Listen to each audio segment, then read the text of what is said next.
dias de aliança.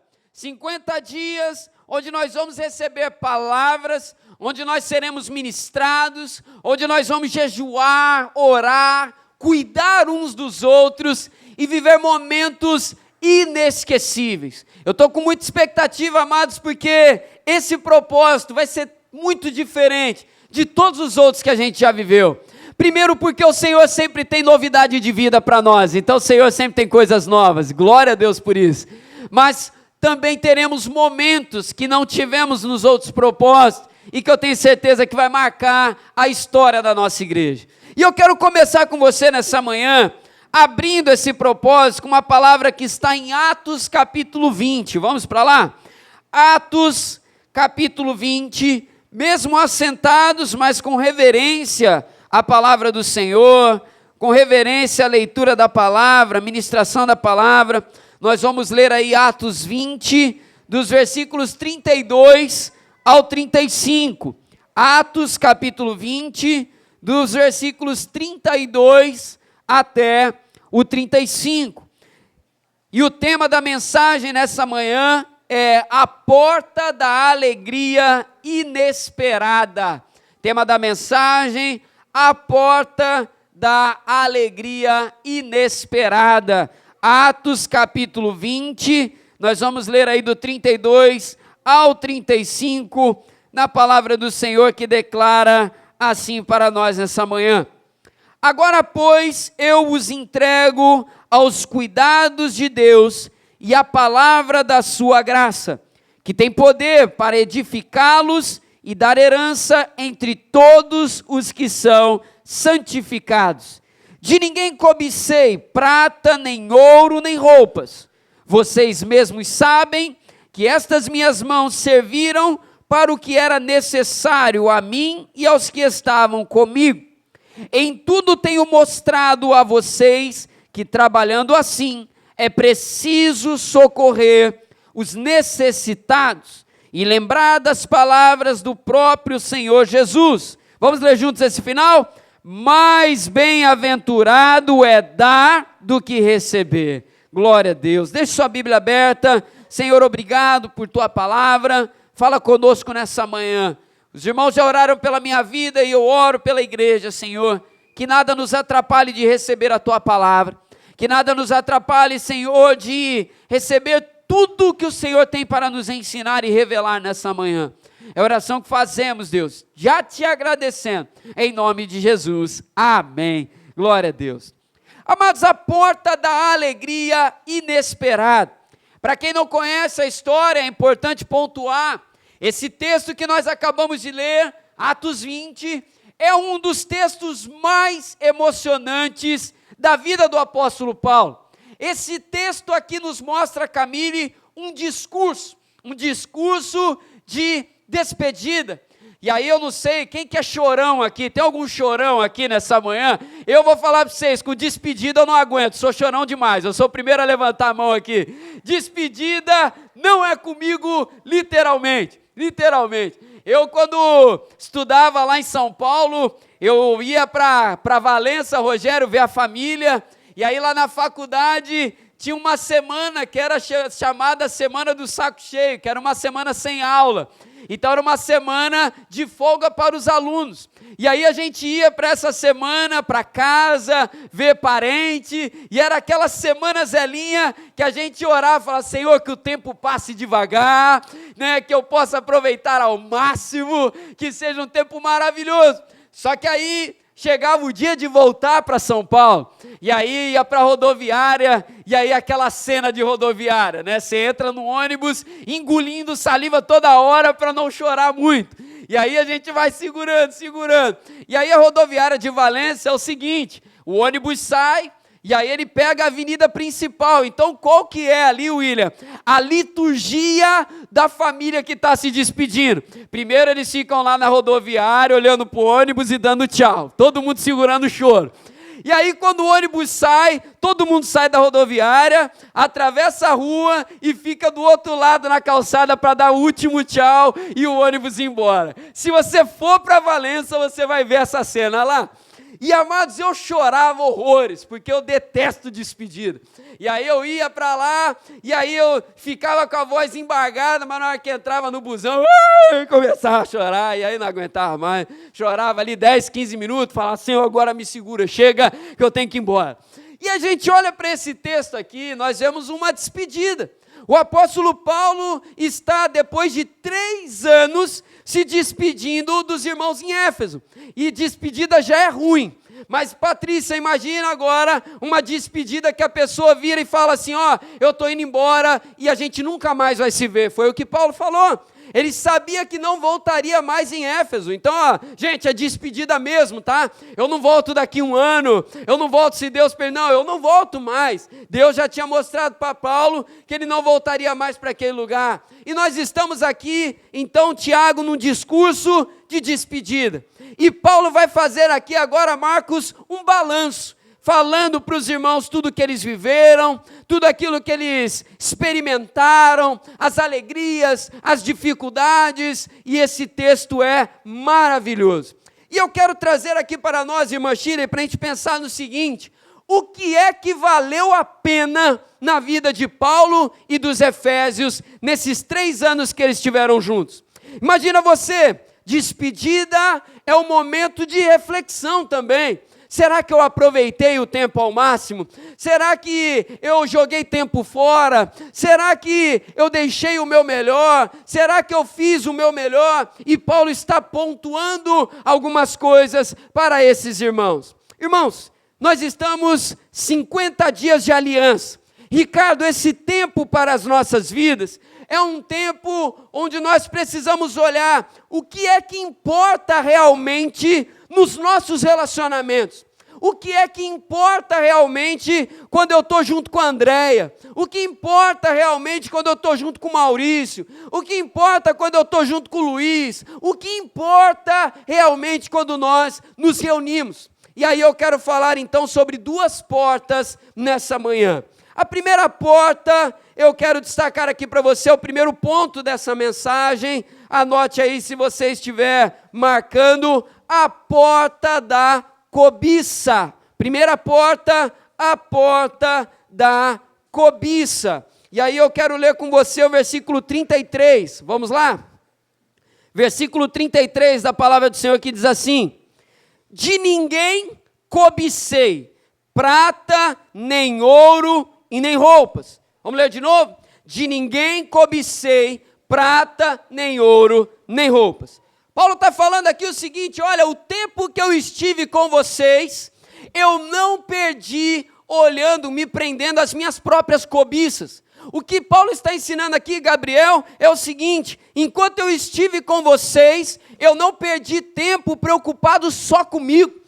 Eu não perdi tempo preocupado só com as minhas necessidades.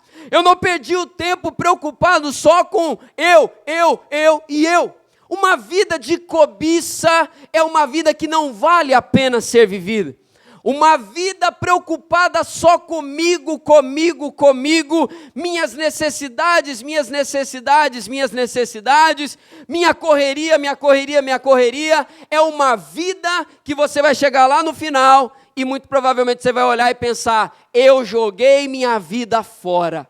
Porque uma coisa que deve ser extremamente triste na vida de um ser humano é estar nos últimos instantes da sua vida, olhar para trás e concluir: Rafael, não vivi da forma que deveria ter vivido. E aí tem até uma canção aí secular, né, que fala sobre isso, né? Que ele vai, começa a fazer uma avaliação, né? Eu devia ter feito mais tal coisa, outra tal coisa, devia ter feito menos tal coisa. É uma reflexão que no fim de ciclo o ser humano tem que fazer. E quando a gente vive na presença do Senhor, Adriana, nós precisamos pensar nisso. Senhor, eu não quero chegar no final da minha vida e olhar para trás e concluir: eu vivi refém das minhas cobiças. Porque Paulo está falando aqui que ele viveu 3 anos em Éfeso e ele não cobiçou nada de ninguém, porque ele não viveu voltado para ele mesmo naquele tempo. A porta da cobiça é traiçoeira, nos mantém reféns de nós mesmos e de nossos desejos. Quando a gente vive relacionamentos preso nessa vida, a gente olha e a gente não consegue se alegrar com a bênção do outro. Quando a gente vive uma vida de cobiça, nós não conseguimos celebrar o que o outro está conquistando. O Rafael deu um exemplo na aula dos homens aqui nessa manhã, que é perfeito, né? E aí tem até uma frase que fala sobre isso, né? Que o ser humano, ele quer o bem do outro, mas desde que esse bem não seja melhor que o bem dele próprio. Então é aquela coisa, eu quero que o Rogério tenha uma moto maravilhosa, desde que a minha moto seja melhor que a dele. Rogério, que moto top! Meu Deus, Rogério pegou uma moto de 600 cilindradas, uau, que coisa incrível! Nossa, Rogério, que moto maravilhosa! Porque eu tenho uma de 1000, então tá bom, ele está na margem. Ele está na margem que tem que ficar. O Pedro casou com a Camila e comprou uma casa top, meu Deus do céu, uma casa num bairro maravilhoso, com 3 quartos, piscina, churrasqueira, maravilha, 100 metros quadrados muito bem distribuídos. Eu celebro, mas desde que eu tenho uma casa de 150, 200, com 4 quartos, uma piscina melhor, uma churrasqueira melhor. O ser humano preso na cobiça, ele fica nessa coisa, ele não celebra. Quer fazer um teste para saber se você vive uma vida de cobiça ou não? Olhe para isso, você tem celebrado as conquistas dos outros ou tua reação tem sido diferente? Porque quando a gente não celebra, a gente faz algumas perguntas, mesmo que a gente não fale, o seguinte, por que ele tem e eu não? Por que ele alcançou e eu não? Ou uma outra pergunta, por que para ele é fácil e para mim não? O coração preso na cobiça, ele se prende a essas coisas. O Tiago chega para mim e fala, pastor, fui promovido, sou agora chefe lá no hospital, meu salário foi para 10 mil reais. Tiago, top demais, Deus te abençoe, meu irmão. Aí voltando para casa, poxa, para o Tiago tudo é mais fácil, né? Senhor, eu estou orando por esse salário um tempão e o Senhor não me dá esse salário. Poxa, tudo para ele, é mais tranquilo. O Tiago deve ter feito alguma coisa. A pessoa presa na cobiça não celebra. Amados, que coisa boa é celebrar a bênção de alguém. É alguém chegar, e aí você está orando por algo, você está orando por uma bênção, aí o William chega e fala, olha pastor, eu fui abençoado, é aquilo que eu estou orando para mim, só que eu celebro e falo, William, glória a Deus, Deus é bom na sua vida, meu irmão, que Deus te abençoe em dobro, em triplo, continue derramando sobre a sua vida. Amados, uma vida de cobiça é uma vida triste. Uma vida vivida na cobiça é uma vida que vai cegando a nossa visão, vai tirando a alegria do nosso viver, e a cobiça vai nos tornando insaciáveis. A cobiça vai nos tornando, amados, insaciáveis, nos aprisionando num estado de tristeza que consome a nossa vida dia após dia, e vai consumindo, e a gente vai se aprisionando e definhando dentro dela. Essa não é uma vida que vale a pena ser vivida. Não é uma vida que vale a pena ser vivida. E a pessoa que se prende nessa vida de cobiça, ela se prende sempre às suas necessidades, ela só tem olhar para aquilo que ela ainda não tem, para aquilo que ela precisa, para as dores dela, e aí fica naquela coisa, fulano está sofrendo, mas eu sofro muito mais, a minha vida é muito mais difícil, e ela fica presa naquela coisa. E aí Paulo vai declarar, vou ler de novo, versículo 33, de ninguém cobicei prata, nem ouro, nem roupas. Essa é uma porta que não é para nós. Só que a segunda porta, e é a que eu quero falar um pouco mais aqui nessa manhã, é a porta que vale a pena. É a porta do serviço. Segundo ponto dessa mensagem, a porta do serviço. E aí eu quero ler com você o versículo 35, vamos lá? Versículo 35. Em tudo tenho mostrado a vocês que, trabalhando assim, é preciso socorrer aos necessitados e lembrar das palavras do Senhor Jesus. Mais bem-aventurado é dar do que receber. É preciso que a gente enxergue esse versículo aqui e declarar, Senhor, esse é o meu propósito nessa vida. Nós que estamos aqui nessa manhã,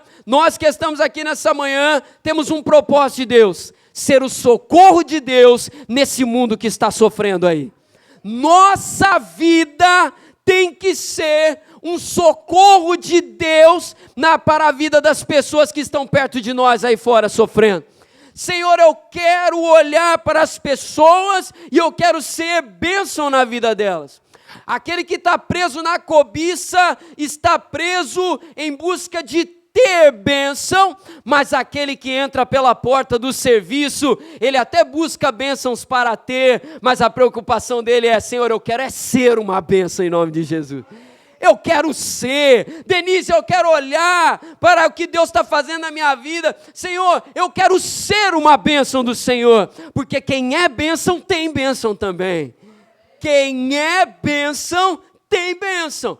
E Paulo está falando isso aqui. Vocês têm aprendido assim, é preciso socorrer os necessitados. Essa é a vida que vale a pena ser vivida. Essa é a vida que vale a pena ser vivida. Você olhar depois de um ciclo numa empresa, depois de um ciclo numa escola, num bairro, seja lá onde for, e poder ouvir de alguém: você foi bênção na minha vida. Não tem dinheiro que pague uma coisa dessa. Paulo poderia ter saído de Éfeso falando: olha, aqui eu acumulei prata, ouro, cresci, enriqueci, fui bênção na igreja, mas eu saio aqui cheio de... Não, a alegria de Paulo foi poder dizer: dei mais do que recebi. Vivi a palavra que o Senhor Jesus deixou, mais bem-aventurado é dar do que receber. Nesse lugar a minha alegria foi encontrada não pelo que recebi, mas por aquilo que liberei da parte do Senhor para a vida das pessoas. É isso que faz a vida valer a pena. É poder ouvir das pessoas no fim de ciclos da nossa vida que foi uma bênção poder conhecer a gente, que foi uma bênção poder ter caminhado do nosso lado. Essa é a vida que vale a pena. É no final de ano, a gente está se preparando para 2025, alguém poder chegar para você e falar assim: você foi um presente de Deus na minha vida nesse ano. É isso que nós precisamos buscar para viver, a porta do serviço. Senhor, as minhas necessidades, eu sei que o Senhor cuida. Aqui que a gente cantou aqui: deixa eu trabalhar do meu jeito. Deixa Deus trabalhar, deixa Deus cuidar. Sabe por quê? Quando a gente entende, Laís, que Deus está cuidando, quando a gente entende, Fernanda, que Deus está cuidando, a gente serve muito mais despreocupado. Ah, pastor, meu filho está afastado. Ah, pastor, meu esposo ainda não se converteu. Ah, pastor, a conta de luz vai vencer, eu ainda não tenho dinheiro. Ah, pastor, eu estou com uma situação X, Y, Z. Aí eu lembro desse louvor, eu lembro da palavra: o Senhor está cuidando, eu vou servir a causa que o Pedro tem, porque a minha o Senhor está cuidando lá, eu sei que o Senhor não vai deixar faltar.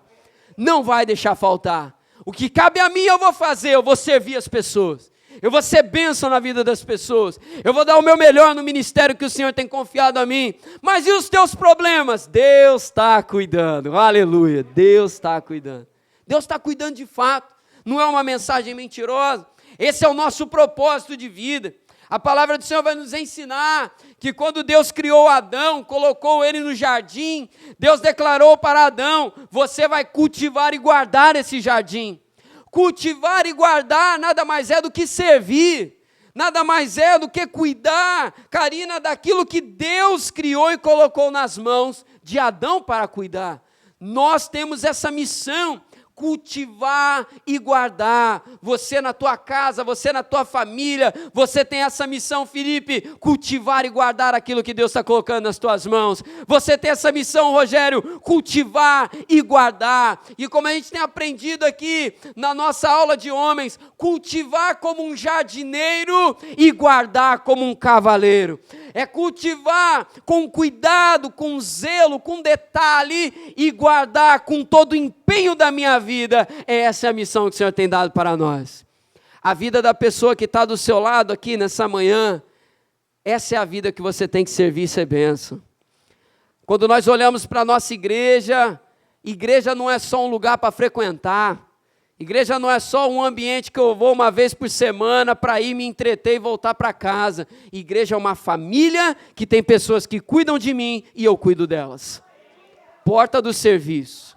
Eu vou lá para o culto, cultuar, buscar o milagre, buscar a bênção, buscar o que eu preciso, mas isso é só uma parte no meio de tudo aquilo que Deus tem feito na nossa vida. Eu vou para lá para adorar o Senhor, eu vou para lá para estar em contato com as pessoas que Deus colocou na minha vida, eu vou para lá porque lá eu vou receber um conselho e eu vou dar o conselho também, lá eu vou liberar uma palavra de bênção, lá eu vou ouvir a causa de oração de irmão, irmã, e eu vou orar por essas causas, porque o Senhor me colocou ali para ser uma bênção naquele lugar também. O Senhor tem dado essa missão para nós.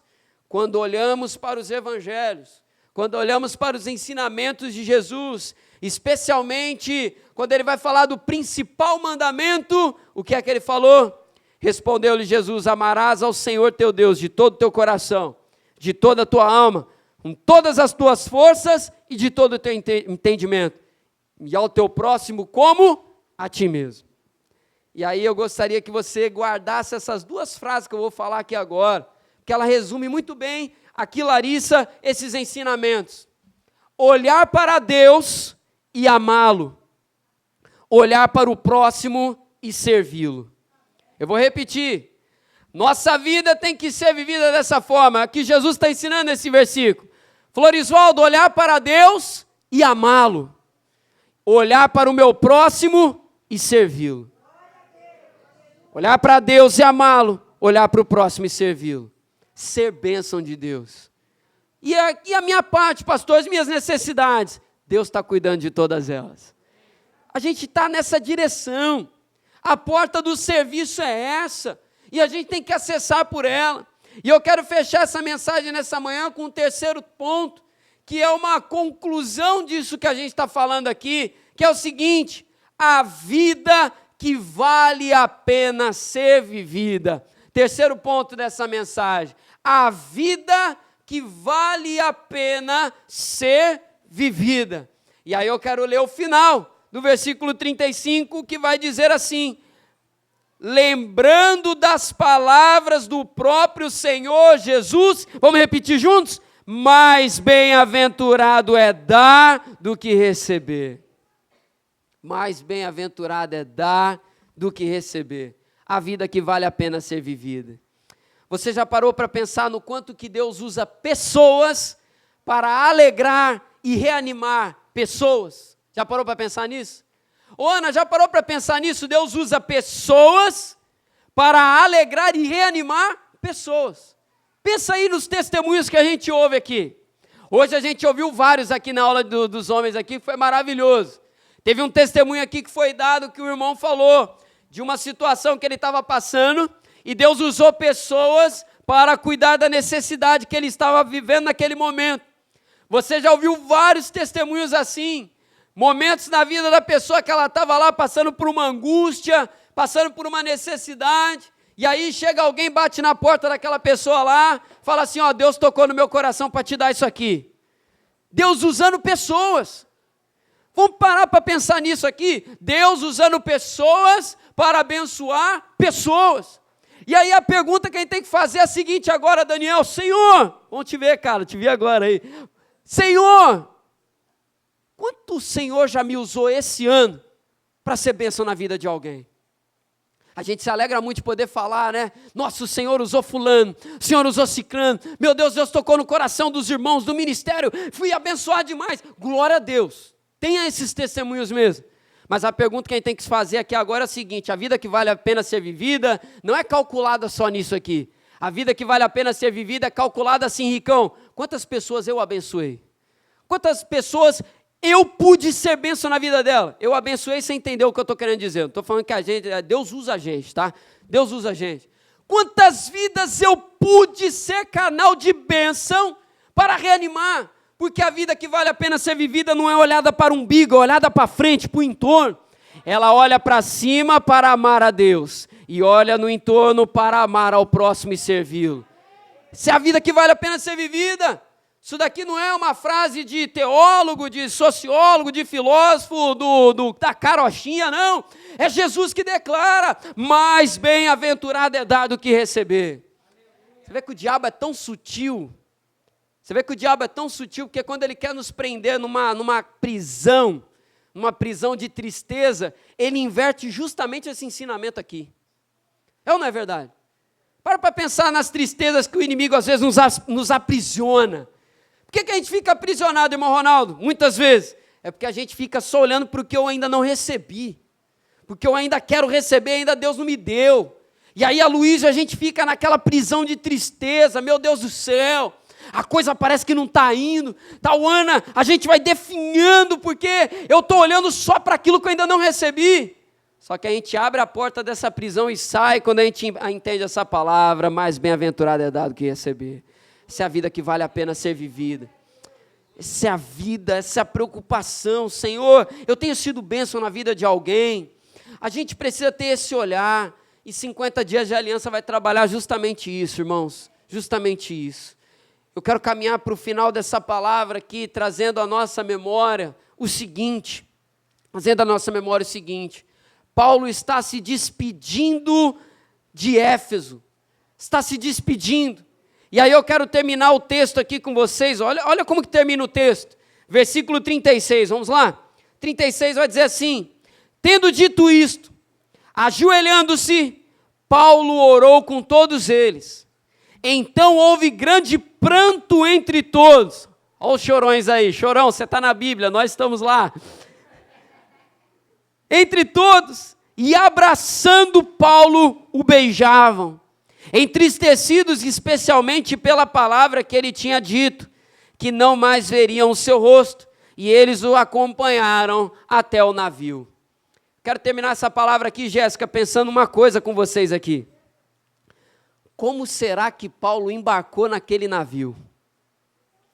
E aí eu quero avançar na nossa vida agora e pensar no seguinte: um dia chegará para todos nós aqui, que a gente vai embarcar num navio aí. Você está entendendo o que eu estou falando? Se Jesus não voltar antes, a gente vai embarcar nesse navio, não tem jeito. A questão toda é a seguinte: como que nós vamos embarcar nesse navio? Paulo, eu queria ser uma mosca ali, Gabi, naquele momento, para ver como que Paulo estava naquele momento. Porque se tem uma coisa boa que a gente pode viver na nossa vida, é embarcar em navios como esse, com aquele sentimento de satisfação. Senhor, o meu melhor eu deixei naquele lugar. Senhor, eu deixei o meu melhor na vida daquelas pessoas. E poder declarar aquela expressão maravilhosa: valeu a pena. É ou não é verdade? Isso tem uma expressão maravilhosa de poder declarar, que a gente enche o peito para falar, valeu a pena. E isso é o que Deus tem para nós. Isso é o que Deus tem para nós vivermos. 50 dias de aliança é para a gente refletir sobre isso. Senhor, o quanto eu tenho sido bênção na vida das pessoas que o Senhor tem colocado na minha vida. Esse período agora, você vai buscar a bênção também para a sua vida. Nós teremos um momento de orar pelas nossas causas, mas a nossa principal oração será essa aqui: Senhor, que eu possa ser uma bênção para a minha geração, que nós possamos ser uma bênção na nossa igreja, uma bênção para o nosso bairro, uma bênção para a nossa cidade, uma bênção para a nossa família, uma bênção onde o Senhor nos colocar, em nome de Jesus. Que os lugares onde você colocar o teu pé, os teus pés, onde você chegar, onde o Senhor te colocar, que você possa olhar para aquele lugar com uma certeza: Deus está presenteando esse lugar, porque eu estou trazendo bênção de Deus para esse lugar em nome de Jesus. Essa é a vida que vale a pena ser vivida. Nós vamos entrar pela porta do serviço, nós vamos entrar por essa porta e vamos ser muito felizes nessa vida, porque vamos servir com alegria, e quem serve com alegria não passa necessidade daquilo que Deus tem para derramar sobre nós. Deus cuida de tudo, Deus vai cuidar de tudo, Deus vai cuidar da tua família, Deus vai cuidar da tua casa, Deus vai cuidar da tua vida por completo, porque o justo não é desamparado, em nome de Jesus. Nós vamos iniciar esse tempo com uma oração, e eu quero convidar vocês a colocar de pé em nome de Jesus para nós orarmos. Vamos orar ao Senhor, e eu quero que você agora, nesse momento, primeiramente, coloque uma de suas mãos sobre o seu coração. Nós vamos orar por nós primeiro, nós vamos orar por nós. Senhor Jesus, Nesse momento eu oro a Ti, te peço. Abençoa, Senhor, a vida de cada discípulo nesse lugar, Senhor. Abençoa, Senhor, a vida de cada irmão, cada irmã. Senhor, que o nosso coração esteja voltado para viver aquilo que o Senhor tem para nós vivermos, Senhor. Que o nosso coração encontre alegria, Senhor, em poder fazer e viver a Tua vontade, Senhor, em nome de Jesus. Senhor, nós vamos entrar nesse propósito, nós vamos entrar nesses 50 dias, Senhor, e nós queremos viver um ambiente, viver, Senhor, uma igreja onde ninguém aqui é desamparado, Senhor, em nome de Jesus. Onde todos servem e são servidos, Senhor. Onde todos cuidam e são cuidados. Senhor, essa é a nossa oração nesses 50 dias de aliança, Senhor. Marca a nossa igreja. Que possamos, Senhor, ser uma igreja que lava os pés uns dos outros. Que a nossa maior preocupação não seja, Senhor, quem lavará os nossos pés, mas quem nós vamos lavar os pés. A quem nós vamos servir, a quem vamos abençoar, a quem vamos amar, Senhor. Que assim seja a nossa preocupação em nome de Jesus. Toma cada coração, cada expectativa, Deus, em nome de Jesus. Dá a mão para a pessoa que está do teu lado aí, fecha o corredor. E, Senhor, nós oramos agora por nós todos nesse lugar. Nós todos nessa igreja, Senhor, e te pedimos que esse tempo seja inesquecível. Que toda a igreja, Senhor, venha a ser abençoada nesse tempo. E que não haja, Senhor, uma vida sequer no final desses 50 dias que fique sem testemunho para dar, Senhor. Que todo mundo tenha algo para declarar. O Senhor foi poderoso em nossas vidas esses dias.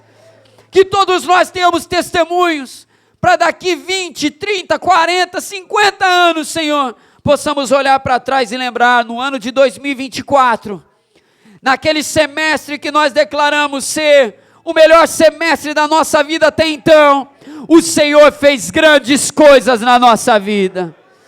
Que nós possamos contar para netos, bisnetos, filhos, amigos, o que o Senhor fez nos meses de setembro e outubro de 2024.